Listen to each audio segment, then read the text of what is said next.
Chapter 26. 28 months of Congress rule. After a few months' tussle with the government, the Congress Working Committee decided to accept office under the Act of 1935. During July, it formed ministries in 6 provinces: Madras, Bombay, Central Provinces, Orissa, Bihar and UP. Later, Congress ministries were also formed in the Northwest Frontier Province and Assam. To guide and coordinate their activities, and to ensure that the British hopes of the provincialization of the Congress did not materialize, a central control board known as the Parliamentary Subcommittee was formed, with Sardar Patel, Maulana Abul Kalam Azad and Rajendra Prasad as members. Thus began a novel experiment. A party which was committed to liquidate British rule took charge of administration under a constitution which was framed by the British and which yielded only partial state power to the Indians. This power could moreover be taken away from the Indians whenever the imperial power so desired. The Congress was now to function both as a government in the provinces and as the opposition vis-à-vis the central government where effective state power lay.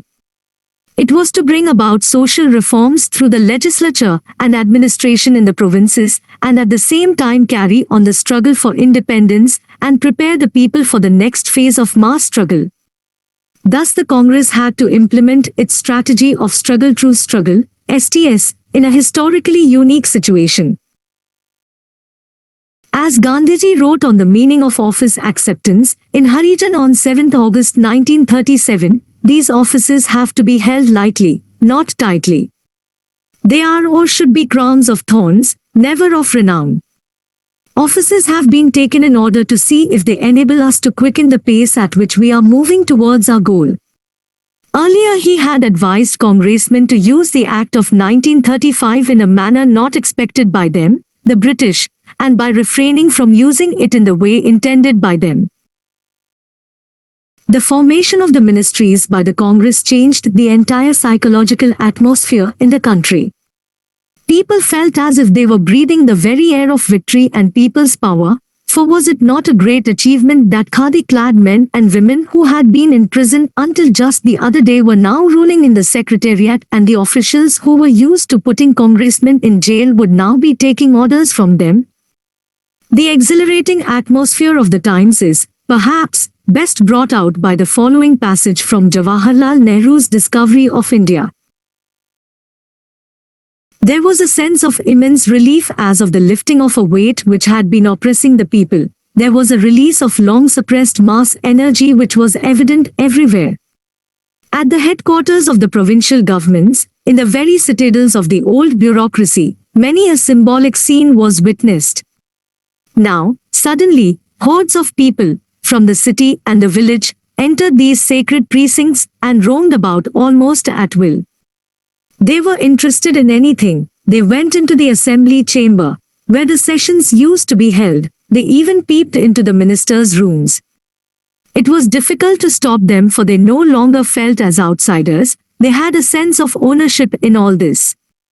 The policemen and the orderlies with shining daggers were paralyzed. The old standards had fallen. European dress, symbol of position and authority, no longer counted. It was difficult to distinguish between members of the legislatures and the peasants and townsmen who came in such large numbers. There was an immense increase in the prestige of the Congress as an alternative power that would look after the interests of the masses, especially of the peasants. At the same time, the Congress had got an opportunity to demonstrate that it could not only lead the people in mass struggles but also use state power for their benefit. The responsibility was, of course, tremendous. However, there were limitations on the Congress ministry's power and financial resources. They could obviously not change the basically imperialist character of the administration. They could not introduce a radical era. But, within the narrow limits of their powers, and the time available to them, their tenure lasted only 2 years and 4 months, they did try to introduce some reforms, take some ameliorative measures, and make some improvement in the condition of the people, to give the people a glimpse of the future Swaraj. The Congress ministers set an example in plain living. They reduced their own salaries drastically from 2,000 rupees to 500 rupees per month. They were easily accessible to the common people. And in a very short time, they did pass a very large amount of ameliorative legislation, trying to fulfill many of the promises made in the Congress election manifesto. The commitment of the Congress to the defense and extension of civil liberties was as old as the Congress itself, and it is hardly surprising, therefore, that the Congress ministries registered major achievements in this sphere. All emergency powers acquired by the provincial governments during 1932, through Public Safety Acts and the like, were repealed. Bans on illegal political organizations such as the Hindustan Seva Dal and youth leagues and on political books and journals were lifted. Though the ban on the Communist Party remained, since it was imposed by the central government and could only be lifted on its orders, the communists could in effect now function freely and openly in the Congress provinces. All restrictions on the press were removed. Securities taken from newspapers and presses were refunded and pending prosecutions were withdrawn. The blacklisting of newspapers for purposes of government advertising was given up. Confiscated arms were returned and forfeited arms licenses were restored. Of all the British functionaries, the ones the people were most afraid of, as also hated, were the police. On 21st August 1937, after the formation of the ministries, Gandhiji wrote, "Indeed, the triumph of the Congress will be measured by the success it achieves in rendering the police and military practically idle. The best and the only effective way to wreck the existing constitution is for the Congress to prove conclusively that it can rule without the aid of military and with the least possible assistance of the police." In the Congress provinces, police powers were curbed and the reporting of public speeches and the shadowing of political workers by CID, Central Investigation Department, agents stopped. One of the first acts of the Congress government was to release thousands of political prisoners and detainees and to cancel internment and deportation orders on political workers. Many of the revolutionaries involved in the Kakori and other conspiracy cases were released. But problems remained in UP and Bihar, where several revolutionaries convicted of crimes involving violence remained in jails. Most of these prisoners had earlier been sent to Kala Pani, cellular jail in Andamans, from where they had been transferred to their respective provinces after they had gone on a prolonged hunger strike during July 1937. In February 1938, there were 15 such prisoners in UP and 23 in Bihar. Their release required consent by the governors, which was refused. But the Congress ministries were determined to release them. The ministries of UP and Bihar resigned on this issue on 15th February. The problem was finally resolved through negotiations. All the prisoners in both provinces were released by the end of March. The difference between the Congress provinces and the non-Congress provinces of Bengal and Punjab was most apparent in this realm. In the latter, especially in Bengal, civil liberties continued to be curbed and revolutionary prisoners and detainees, kept for years in prison without trial, were not released despite repeated hunger strikes by the prisoners and popular movements demanding their release.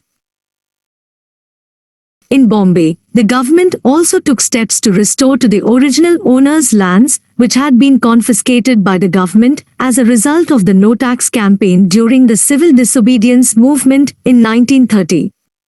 It, too, had to threaten resignation before it could persuade the governor to agree. The pensions of officials dismissed during 1930 and 1932 for sympathizing with the movement were also restored. There were, however, certain blemishes on the Congress ministerial record in this respect.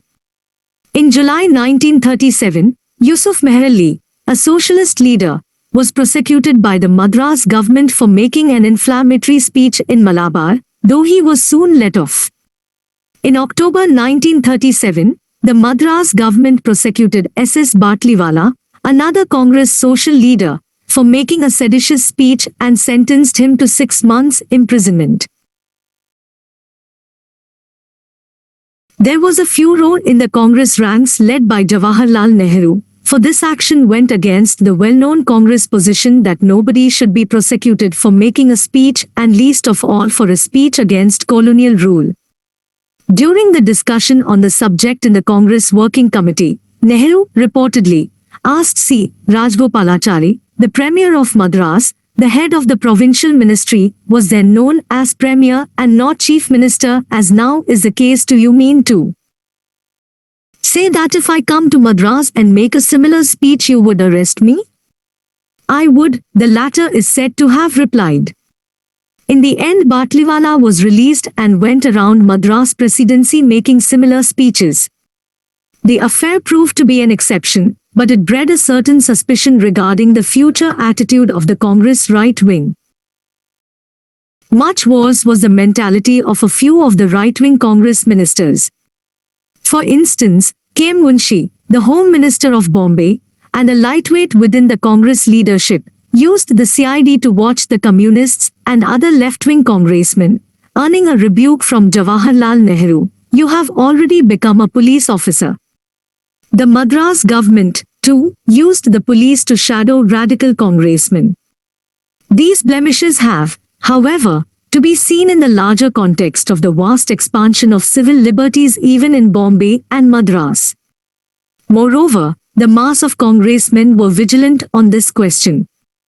Led by the left wing, they exerted intense pressure on the right-wing Congress ministers to avoid tampering with civil liberties. The Congress ministries tried to give economic relief to the peasants and the workers as quickly as possible. The Congress had succeeded, in the past, in acquiring massive support among them by exposing the roots of their poverty in colonial structure and policy, appealing to their nationalism, leading them in anti-imperialist struggles, and organizing and supporting their struggles around their economic demands. Now that the Congress had acquired some elements of state and administrative power, it was necessary to use these powers to improve their economic condition and, thus, consolidate Congress support. The strategy of Congress agrarian legislation was worked out within certain broad parameters. First, the Congress was committed by its election manifesto and the election campaign to a policy of agrarian reform through reform of the system of land tenures and the reduction of rent, land revenue and the burden of debt. The Congress had asked rural voters to vote for its candidates by making large promises in this respect.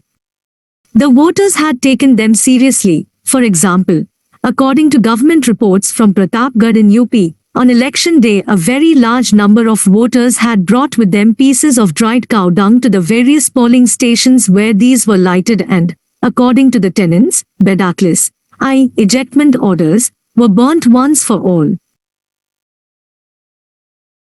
The Congress could not attempt a complete overhaul of the agrarian structure by completely eliminating the Zamindari system. This, for two reasons.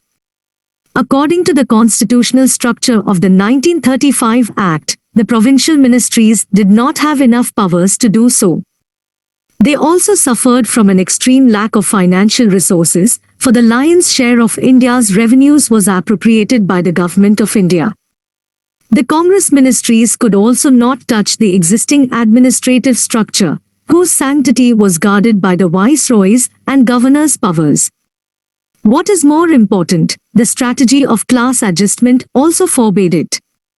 A multi-class movement could develop only by balancing or adjusting various, mutually clashing class interests. To unite all the Indian people in their struggle against colonialism, the main enemy of the time, it was necessary to make such an adjustment.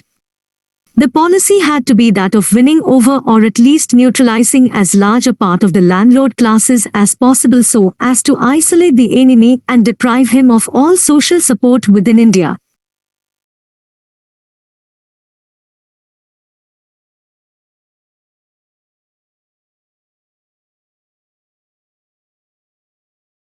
India. This was even more necessary because, in large parts of the country, the smaller landlords were active participants in the national movement. This was recognized by most of the leaders of the time. Swami Sahajanand, the militant peasant leader of Bihar, for example, wrote in his memoirs, "As a national organization, the Congress is a forum of all classes. All the classes are a part of the Congress. It represents all sections and classes. This is the claim of the Congress, and this is desirable also. The major function of the Congress is to maintain harmony between different classes and to further its struggle while doing so." There was also the constraint of time. The Congress leadership knew that their ministries would not last long and would have to quit soon, as the logic of their politics was to confront imperialism and not cooperate with it. As Nehru put it later in his Discovery of India, a sense of impending crisis was always present. It was inherent in the situation. Even when the Congress had accepted office, the usual figure given for longevity of the policy was 2 years. The time constraint became even more apparent as war clouds gathered in Europe from 1938 onwards. The Congress ministries had, therefore, to act rapidly and achieve as much as possible in the short time available to them. Further, nearly all the Congress-run states, that is, UP, Bihar, Bombay, Madras and Assam, had reactionary second chambers in the form of legislative councils, which were elected on a very narrow franchise, while the number of voters for the assemblies in these states was over 17.5 million, it was less than 70,000 for the second chambers. These were, therefore, dominated by landlords, capitalists and moneylenders, with the Congress forming a small minority. As a majority in the lower house was not enough, in order to get any legislation passed through the second chamber, the Congress had to simultaneously pressurize their upper class elements and conciliate them. Thus the Bihar government negotiated a compromise with the zamindars on its tenancy bills, while the UP government conciliated the moneylender and merchant members of its upper house by going slow on debt legislation so that their support could be secured for tenancy legislation. Finally, the agrarian structure of various parts of India had developed over the centuries and was extremely complex and complicated. There was not even enough information about its various components, land rights, for instance. The problem of debt and money lending was also integrated with peasant production and livelihood in too complex a manner to be tackled by an easy one-shot solution. Consequently, any effort at structural reform was bound to be an extremely formidable and time-consuming operation, as was to be revealed later after independence, when the Congress and the Communists attempted to transform the agrarian structure in different states of the Indian Union. Within these constraints, the agrarian policy of the Congress ministries went a long way towards promoting the interests of the peasantry. Agrarian legislation by these ministries differed from province to province depending on differing agrarian relations, the mass base of the Congress, the class composition and the outlook of the provincial Congress organization and leadership, and the nature and extent of peasant mobilization. In general, it dealt with questions of tenancy rights, security of tenure and rents of the tenants, and the problem of rural indebtedness. To enumerate the achievements of the ministries, in this regard, briefly, in UP a Tenancy Act was passed in October 1939, which gave all statutory tenants both in Agra and Oudh full hereditary rights in their holdings while taking away the landlord's right to prevent the growth of occupancy. The rents of hereditary tenants could be changed only after 10 years, while restrictions were placed on the rights of landlords to enhance rents even after this period. A tenant could no longer be arrested or imprisoned for non-payment of rent. All illegal exactions such as nazrana, forced gifts, and begar, forced unpaid labor, were abolished. In Bihar, the new tenancy legislation was passed mainly in 1937 and 1938, that is, more quickly than in UP.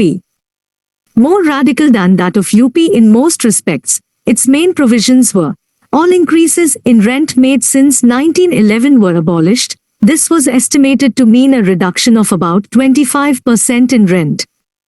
The rent was also reduced if the prices had fallen during the currency of the existing rent, the deterioration of soil, and the neglect of irrigation by the landlord. Occupancy. Ryots were given the absolute right to transfer their holding on the payment of a nominal amount of 2% of rent to the landlord. A point of radical departure was the grant to underriots of occupancy rights if they had cultivated the land for 12 years. Existing arrears of rent were substantially reduced and the rate of interest on arrears was reduced from 12.5 to 6.25%. The landlord's share in case of sharecropping was not to exceed 9/20ths of the produce. Lands which had been sold in the execution of decrees for the payment of arrears between 1929 and 1937 Bakasht land were to be restored to previous tenants on payment of half the amount of arrears. The landlord's power to realize rent was greatly reduced. The tenant could no longer be arrested or imprisoned on this account, nor could his immovable property be sold without his consent. Landlords were forbidden from charging illegal dues. Any violation would lead to 6 months imprisonment. Occupancy tenants could no longer be ejected from their holdings for non-payment of rent. In fact, the only right that the landlord retained was the right to get his rent, which was reduced significantly. In Orissa, a tenancy bill was passed in May 1938 granting the right of free transfer of occupancy holdings, reducing the interest on arrears of rent from 12.5 to 6% and abolishing all illegal levies on tenants. Another bill passed in February 1938 reduced all rents in the Zamindari areas, transferred in the recent past from Madras Presidency to Orissa, to the rate of land revenue payable for similar lands in the nearest Ryotwari areas plus 12.5% as compensation to the zamindars. The governor refused to give assent to the bill as it would have reduced the zamindars' incomes by 50 to 60%. In Madras, a committee under the chairmanship of T. Prakasam, 1872 to 1957, the revenue minister, recommended that in the areas under permanent Zamindari settlement the ryot and not the zamindar was the owner of the soil and that therefore the level of rents prevailing when the settlement was made in 1802 should be restored. This would have reduced the rents by about 2/3 and would have meant virtual liquidation of the Zamindari system. The Premier, C. Rajgopalachari, gave full support to the report. He also rejected the idea of compensating the zamindars. The Legislative Assembly passed, in January 1939, a resolution accepting the recommendations, but before a bill could be drafted, the ministry resigned. Measures of tenancy reform, usually extending security of tenure to tenants in landlord areas, were also carried in the legislatures of Bombay, the central provinces, and the northwest frontier province. The agrarian legislation of the Congress ministries thus improved and secured the status of millions of tenants in Zamindari areas.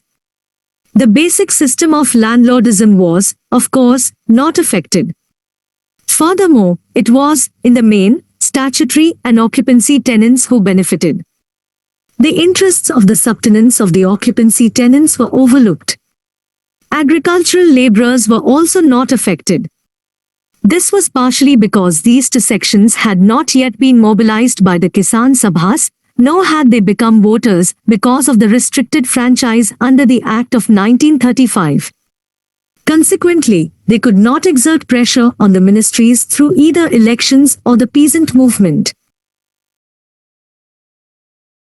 Except for UP and Assam, the Congress government passed a series of stringent debtors' relief acts which provided for the regulation of the moneylenders' business. Provisions of the acts included measures such as the cancellation or drastic reduction of accumulated interest ranging from 6.25% in Madras to 9% in Bombay and Bihar. These governments also undertook various rather modest rural reconstruction programs. In Bombay, 40,000 dublas or tied serfs were liberated. Grazing fees in the forests were abolished in Bombay and reduced in Madras. While the tenancy bills were strongly opposed by the landlords, the debtors' relief bills were opposed not only by the moneylenders but also by lawyers, otherwise supporters of the Congress, because they derived a large part of their income from debt litigation. The Congress ministries adopted, in general, a pro-labor stance. Their basic approach was to advance workers' interests while promoting industrial peace, reducing the resort to strikes as far as possible, establishing conciliation machinery, advocating compulsory arbitration before resorting to strikes, and creating goodwill between labor and capital, with the Congress and its ministers assuming the role of intermediaries, while, at the same time, striving to improve the conditions of the workers and secure wage increases. This attitude alarmed the Indian capitalist class, which now felt the need to organize itself to press the provincial governments to hasten slowly on such matters. Immediately after assuming office, the Bombay Ministry appointed a textile enquiry committee, which recommended, among other improvements, the increase of wages amounting to 1 crore of rupees. Despite millowners protesting against the recommendations, they were implemented. In November 1938, the governments passed the Industrial Disputes Act, which was based on the philosophy of class collaboration and not class conflict, as the Premier B.G. Kher put it. The emphasis in the act was on conciliation, arbitration, and negotiations in place of direct action. The act was also designed to prevent lightning strikes and lockouts. The act empowered the government to refer an industrial dispute to the Court of Industrial Arbitration. No strike or lockout could occur for an interim period of 4 months, during which the court would give its award. The act was strongly opposed by left congressmen, including communists and Congress socialists, for restricting the freedom to strike and for laying down a new complicated procedure for registration of trade unions, which, they said, would encourage unions promoted by employers. In Madras, too, the government promoted the policy of internal settlement of labor disputes through government-sponsored conciliation and arbitration proceedings. In UP, Kanpur was the seat of serious labor unrest as the workers expected active support from the popularly elected government. A major strike occurred in May 1938. The government set up a labor enquiry committee, headed by Rajendra Prasad. The committee's recommendations included an increase in workers' wages with a minimum wage of rupees 15 per month, formation of an arbitration board, recruitment of labor for all mills by an independent board, maternity benefits to women workers, and recognition of the left-dominated Mazdoor Sabha by the employers. But the employers, who had refused to cooperate with the committee, rejected the report. They did, however, in the end, because of a great deal of pressure from the government, adopt its principal recommendations. A similar Bihar Labour Enquiry Committee headed by Rajendra Prasad was set up in 1938. It too recommended the strengthening of trade union rights, an improvement in labour conditions, and compulsory conciliation and arbitration to be tried before a strike was declared. The Congress governments undertook certain other measures of social reform and welfare. Prohibition was introduced in selected areas in different states. Measures for the advancement of untouchables, or Harijans, children of God, as Gandhiji called them, including the passing of laws enabled Harijans to enter temples, and to get free access to public office, public sources of water such as wells and ponds, roads, means of transport, hospitals, educational and other similar institutions maintained out of public funds, and restaurants and hotels. Moreover, no court or public authority was to recognize any custom or usage which imposed any civil disability on Harijans. The number of scholarships and freeships for Harijan students was increased. Efforts were made to increase the number of Harijans in police and other government services. The Congress ministries paid a lot of attention to primary, technical and higher education and public health and sanitation. Education for girls and Harijans was expanded. In particular, the ministries introduced basic education with an emphasis on manual and productive work. Mass literacy campaigns among adults were organized. Support and subsidies were given to khadi, spinning and village industries. Schemes of prison reforms were taken up. The Congress governments removed impediments in the path of indigenous industrial expansion and, in fact, actively attempted to promote several modern industrial ventures such as automobile manufacture. The Congress governments also joined the effort to develop planning through the National Planning Committee appointed in 1938 by the Congress President Subhas Bose.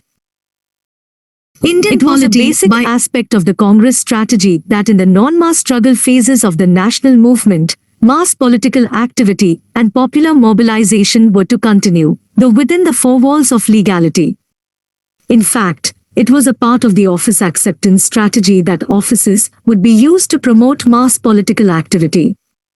Jawaharlal Nehru, as the President of the Congress, for example, sent a circular to all congressmen on 10 July 1937 emphasizing that organizational and other work outside the legislature was to remain the major occupation of the Congress, for without it legislative activity would have little value, and that the two forms of activity must be coordinated together and the masses should be kept in touch with whatever we do and consulted about it.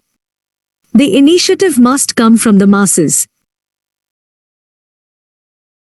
The question was the forms this mass political activity should take, and how work in administration and legislature was to be coordinated with political work outside, and, equally important, what attitude the popularly elected government should adopt towards popular agitations, especially those which stepped outside the bounds of existing legality.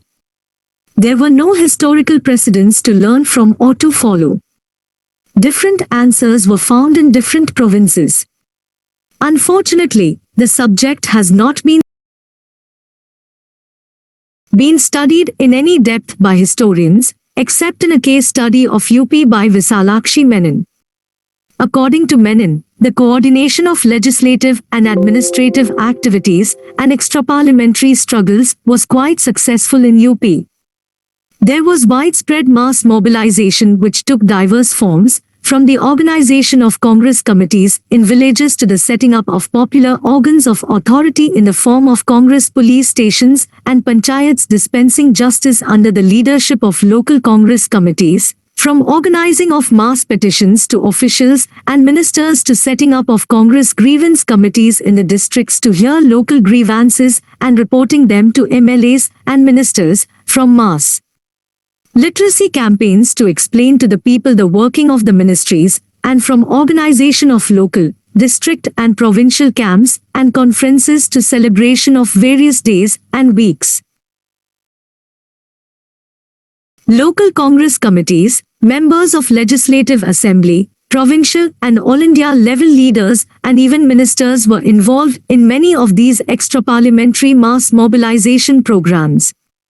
More detailed research is likely to show that not all Congress governments were able to coordinate administration with popular mobilization, especially where the right wing dominated the provincial Congress and the government.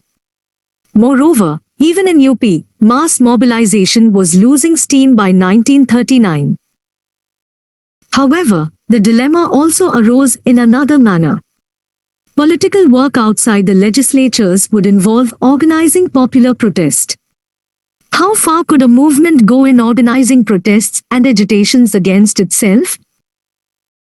Could a party which ran a government be simultaneously the organizer of popular movements and enforcer of law and order? And what if some of the protests took a violent or extralegal form? Could civil liberties have their excess? How should the governmental wing of the movement then respond, since it is one of the functions of any government, colonial or nationalist, leftist or rightist or centrist, to see that the existing laws are observed? In fact, the issue looks at the very question of the role of the state in modern society, whether capitalist or socialist. Moreover, part of the strategy of increasing Congress influence, or rather hegemony among the people, was dependent on the demonstration, by the party leading the national movement of its ability to govern and the capacity to rule. At the same time, existing laws were colonial laws.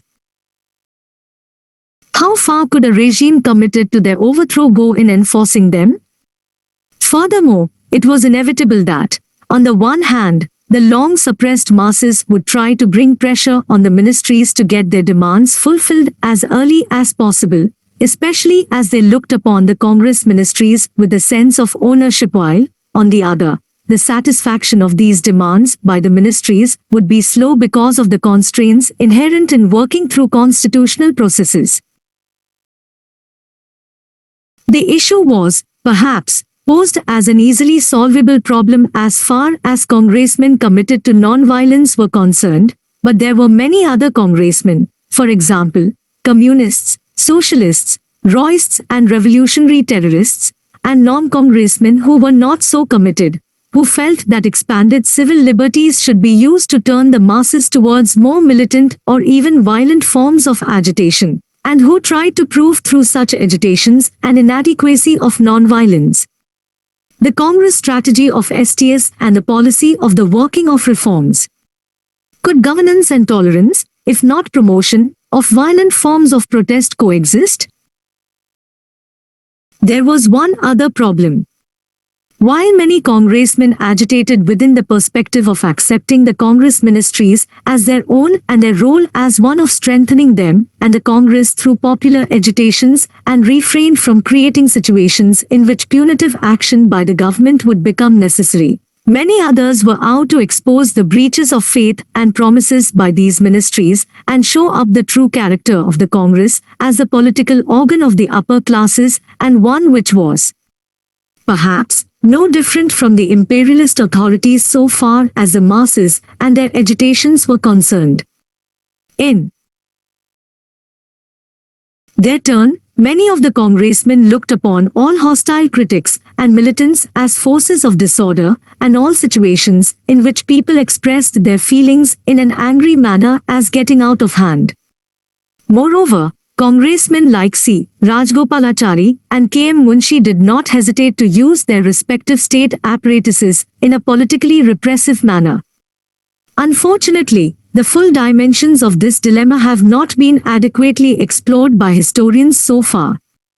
Today they can, perhaps, be usefully analyzed in a comparative framework vis-à-vis the functioning of the communists and other radical parties as ruling parties in several states of the Indian Union after 1947, or as parts of ruling groups as seen in France or Portugal, or as rulers in socialist countries.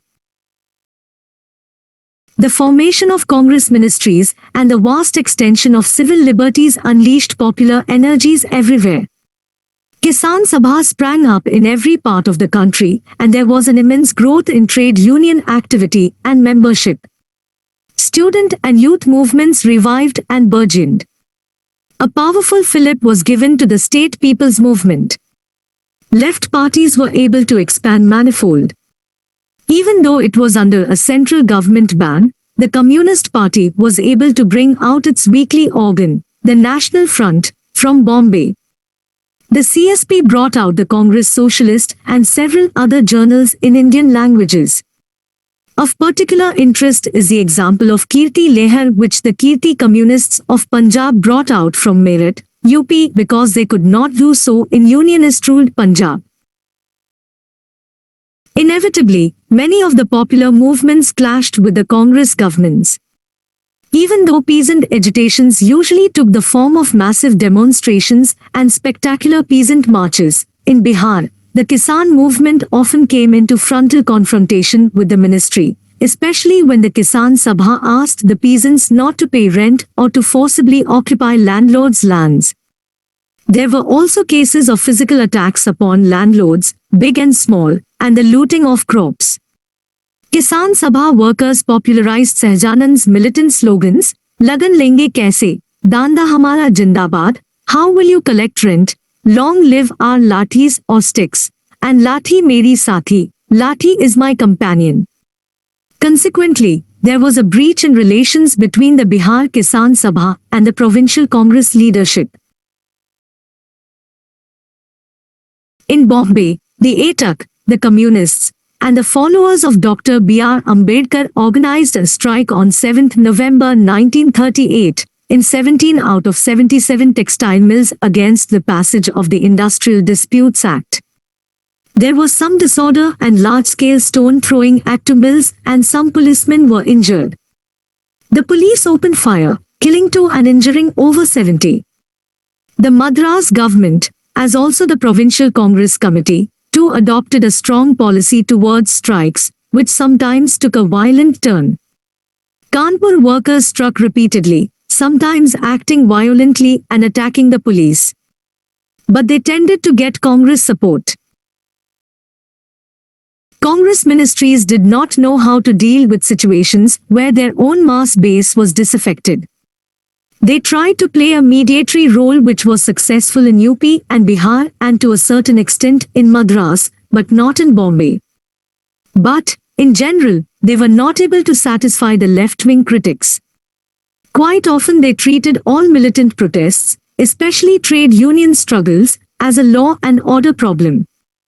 They took recourse to Section 144 of the Criminal Code against agitating workers and arrested peasant and trade union leaders, even in Kanpur.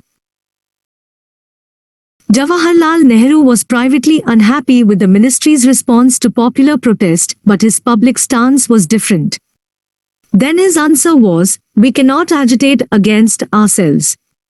He tended to stand up loyally for the ministers in public and protect them from petty and petulant criticism. To put a check on the growing agitations against Congress ministries, the All India Congress Committee passed a resolution in September 1938, condemning those, including a few congressmen, who have been found in the name of civil liberty to advocate murder, arson, looting and class war by violent means. The Congress, the resolution went on, will, consistently with its tradition, support measures that may be undertaken by Congress governments for the defense of life and property.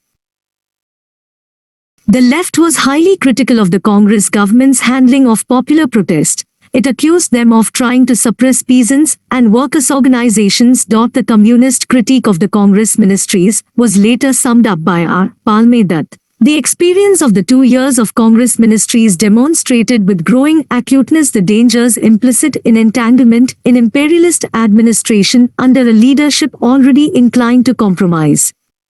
The dominant moderate leadership in effective control of the Congress machinery and of the ministries was in practice developing an increasing cooperation with imperialism, was acting more and more openly in the interests of the upper-class landlords and industrialists, and was showing an increasingly marked hostility to all militant expression and forms of mass struggle. Hence a new crisis of the national movement began to develop. Gandhiji too thought that the policy of ministry formation was leading to a crisis. But his angle of vision was very different from that of the communists.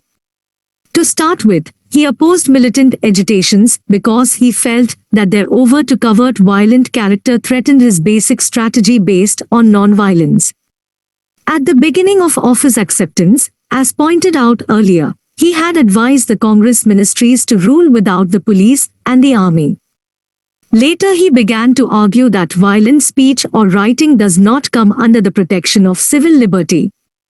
But even while bemoaning the militancy and violence of the popular protest agitations and justifying the use of existing legal machinery against them, Gandhiji objected to the frequent recourse to colonial laws and law and order machinery to deal with popular agitations. He wanted reliance to be placed on the political education of the masses against the use of violence. He questioned, for example, the Madras government's resort to the Criminal Law Amendment Act, especially to its obnoxious clauses. While criticizing left-wing incitement to class violence, he constantly sought to curb right-wing confrontation with the left.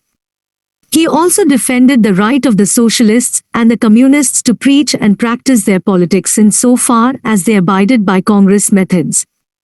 Gandhiji was able to see the immense harm that the Congress would suffer in terms of erosion of popular support, especially of the workers and peasants, because of the repeated use of law and order machinery to deal with their agitations. This would make it difficult to organize the next wave of extralegal mass movement against colonial rule. He thus perceived the inherent dilemma in the situation and dealt with it in a large number of articles in Harijan during 1938-39. This was one major reason why he began to question the efficacy of continuing with the policy of office acceptance. He wrote in December 1938 that if the Congress ministries find that they cannot run the state without the use of the police and the military, it is the clearest possible sign, in terms of non-violence, that the Congress should give up office and again wander in the wilderness in search of the Holy Grail. The period of the Congress ministries witnessed the emergence of serious weaknesses in the Congress. There was a great deal of factional strife and bickering both on ideological and personal basis, a good example of which was the factional squabbles within the Congress ministry and the Assembly party in the central provinces, which led to the resignation of Dr. N.B. Khare as Premier. The practice of bogus membership made its appearance and began to grow. There was a scramble for jobs and positions of personal advantage. Indiscipline among congressmen was on the increase everywhere. Opportunists, self-seekers and careerists, drawn by the lure of associating with the party in power, began to enter the ranks of the Congress at various levels. This was easy because the Congress was an open party which anybody could join. Many congressmen began to give way to casteism in their search for power. Gandhiji began to feel that we seemed to be weakening from within. Full of despondency, Gandhiji repeatedly lashed out in the columns of Harijan against the growing misuse of office and creeping corruption in Congress ranks. I would go to the length of giving the whole Congress organization a decent burial, rather than put up with the corruption that is rampant, he told the Gandhi Seva Sangh workers in May 1939. Earlier, in November 1938, he had written in Harijan, "If the Congress is not purged of illegalities and irregularities, it will cease to be the power it is today and will fail to fulfill expectations when the real struggle faces the country." Gandhiji, of course, saw that this slackening of the movement and weakening of the moral fiber of congressmen was in part inevitable in a phase of non-mass struggle. He, therefore, advised giving up of offices and starting preparations for another phase of satyagraha. Jawaharlal too had been feeling for some time that the positive role of the ministries was getting exhausted. He wrote to Gandhiji on 28 April 1938, "I feel strongly that the Congress ministries are working inefficiently and not doing much that they could do. They are adapting themselves far too much to the old order and trying to justify it. But all this, bad as it is, might be tolerated. What is far worse is that we are losing the high position that we have built up, with so much labor, in the hearts of the people. We are sinking to the level of ordinary politicians, who have no principles to stand by and whose work is governed by a day-to-day opportunism. I think there are enough men of goodwill in the Congress. But their minds are full of party conflicts and the desire to crush this individual or that group." The Congress ministries resigned in October 1939 because of the political crisis brought about by World War II. But Gandhiji welcomed the resignations for another reason: they would help cleanse the Congress of the rampant corruption. He wrote to C. Rajgopalachari on 23 October 1939, "I am quite clear in my mind that what has happened is best for the cause. It is a bitter pill, I know. But it was needed. It will drive away all the parasites from the body. We have been obliged to do wrong things which we shall be able to avoid." The resignations produced another positive effect. They brought the left and the right in the Congress closer because of a common policy on the question of participation in the war. In the balance, the legislative and administrative record of the Congress ministries was certainly positive. As R. Kaplan was to remark in 1944, The old contention that Indian self-government was a necessity for any really radical attack on the social backwardness of India was thus confirmed. And Nehru, a stern critic of the Congress ministries in 1938-39, wrote in 1944, looking back, I am surprised at their achievements during a brief period of 2 years and a quarter, despite the innumerable difficulties that surrounded them. Even though the left was critical, in the long view even its expectations were fulfilled in a large measure. In 1935, Wang Ming, in his report on the revolutionary movements in colonial countries at the 6th Congress of the Communist International, said in the section on India, our Indian comrades in attempting to establish a united anti-imperialist front with the National Congress in December last year put before the latter such demands as the establishment of an Indian Workers' and Peasants' Soviet Republic, confiscation of all lands belonging to the zamindars without compensation, a general strike as the only effective program of action, etc. Such demands on the part of our Indian comrades can serve as an example of how not to carry on the tactics of the anti-imperialist united front. The Indian communists must formulate a program of popular demands which could serve as a platform for a broad anti-imperialist united front. This program for struggle in the immediate future should include approximately the following demands: 1. Against the slavish constitution. 2. For the immediate liberation of all political prisoners. 3. For the abolition of all extraordinary laws, etc. 4. Against the lowering of wages, the lengthening of working day and discharge of workers. 5. Against burdensome taxes, high land rents, and against confiscation of peasants' lands for non-payment of debts and obligations. And 6. For the establishment of democratic rights. Certainly, the Congress ministries fulfilled this agenda more or less in entirety. One of the great achievements of the Congress governments was their firm handling of the communal riots. They asked the district magistrates and police officers to take strong action to deal with the communal outbreak. The Congress leadership foiled the imperialist design of using constitutional reforms to weaken the national movement and, instead, demonstrated how the constitutional structure could be used by a movement aiming at capture of state power to further its own aims without getting co-opted. Despite certain weaknesses, the Congress emerged stronger from the period of office acceptance. Nor was the national movement diverted from its main task of fighting for self-government because of being engaged in day-to-day administration. Offices were used successfully for enhancing the national consciousness and increasing the area of nationalist influence and thus strengthening the movement's capacity to wage a mass struggle in the future. The movement's influence was now extended to the bureaucracy, especially at the lower levels. And the morale of the ICS, Indian Civil Service, one of the pillars of the British Empire, suffered a shattering blow. Many ICS officers came to believe that the British departure from India was only a matter of time. In later years, especially during the Quit India movement, the fear that the Congress might again assume power in the future, a prospect made real by the fact that Congress ministries had already been in power once, helped to neutralize many otherwise hostile elements, such as landlords and even bureaucrats, and ensured that many of them at least sat on the fence. One may quote in this respect Visalakshi Menon's judgment, from the instance of the United Provinces. It is obvious that there was no popular disillusionment with the Congress during the period of the ministry.